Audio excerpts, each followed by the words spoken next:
देखिए, जातिगत गणना का विचार आया है, अगर हो तो उसमें कोई बुराई नहीं है, हो जानी चाहिए। लेकिन ये देश, ये भारत संविधान से भी चलता है, भारतीय एकता और अखंडता से चलता है, और भारत में रहने वाले सभी समान रूप से अपना अधिकार रखते हैं।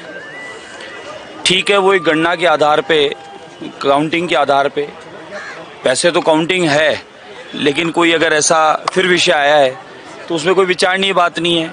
आदरणीय प्रधानमंत्री नरेंद्र मोदी जी के नेतृत्व में तो 2014 से बिना किसी भेदभाव के पूरे भारत का विकास हो रहा है, और सबका साथ उनका संकल्प है, और सबका विश्वास जीतकर सबके प्रयास के साथ में विकास किया जा रहा है।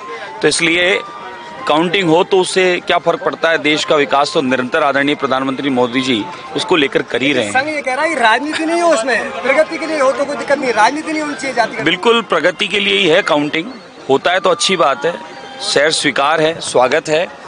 और संघ परिवार जो है वो संपूर्ण भारत को और भारत की मातृभूमि को सेवा और रक्षा के लिए निस्वार्थ काम करता है। उसमें जातिगत कोई भेदभाव भी नहीं होता। ये मैंने अनुभव खुद ने स्वयं सेवक होने के नाते किया है, तो इसलिए इसमें कोई ना कोई देश के हित में ही होगा। सर, आरोप के आधार पर बुलडोजर चलाना गलत है, सुप्रीम कोर्ट का कहना है, जबकि भजनलाल जी की सरकार लगातार ऐसे अपराधियों की कमर तोड़ रही है। क्या कहेंगे बुलडोजर को लेकर? हम लोग उच्च न्यायालय का हम लोग सम्मान करते हैं और पूर्णतः पालन करते हैं, लेकिन कई बार ऐसी परिस्थितियां आती है कि अपराधियों में भय बनना चाहिए। कई बार वो कानून की पेचीदियां डालकर कानून का कोई ना कोई ऐसा रास्ता निकालता है और वो बचा रहता है।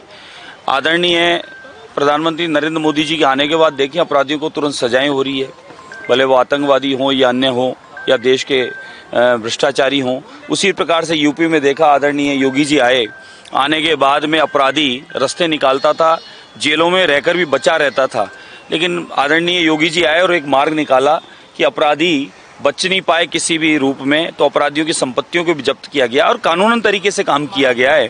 बिना कानून के कोई काम हुआ नहीं है। ये डोटासरा इस पे ये कह रहे हैं कि सस्ती लोकप्रियता हासिल करने के लिए बुलडोजर चलाया जाता है राजस्थान में। ऐसा है, पिछली 5 साल कांग्रेस की सरकार, लूट की सरकार और डोटासरा के द्वारा माफियाओं की सरकार रही, जिसमें पेपर लीग माफियाओं के रूप में सब लोग जानते हैं कौन है क्या है। इसलिए डोटासरा जी तो को ये बात कहना वाजिब है, क्योंकि कहीं ना कहीं सरगनाओं के साथ कहीं वो उनका मेल होगा, क्योंकि पेपर लीग माफिया कहीं तार उन्हीं से जुड़ते नजर आएंगे। इसलिए उन्हीं, वही तो मंत्री थे शिक्षा के, और उन्हीं के कार्यकाल में ये कांड हुए हैं हमारे युवाओं का भविष्य बर्बाद करने का।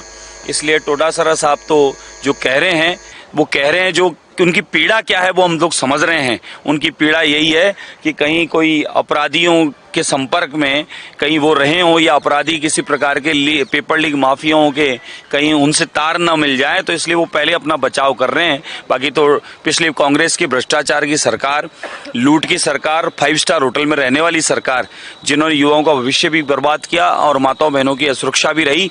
आज देखिए 8 महीने 9 महीने सरकार को में आदरणीय मुख्यमंत्री भजनलाल शर्मा साहब के नेतृत्व में किस प्रकार से अपराधी पकड़े जा रहे हैं, लॉ एंड ऑर्डर का पालन हो रहा है। जीता जागता प्रमाण है कि साइबर क्राइम भी खत्म हो रहा है, और जितने माफियाओं के यहाँ राज थे, यहाँ पर रुके हुए थे राजस्थान में, आज माफिया तो जेल के अंदर या राजस्थान से बाहर है। सर, उन्होंने तुड़वाए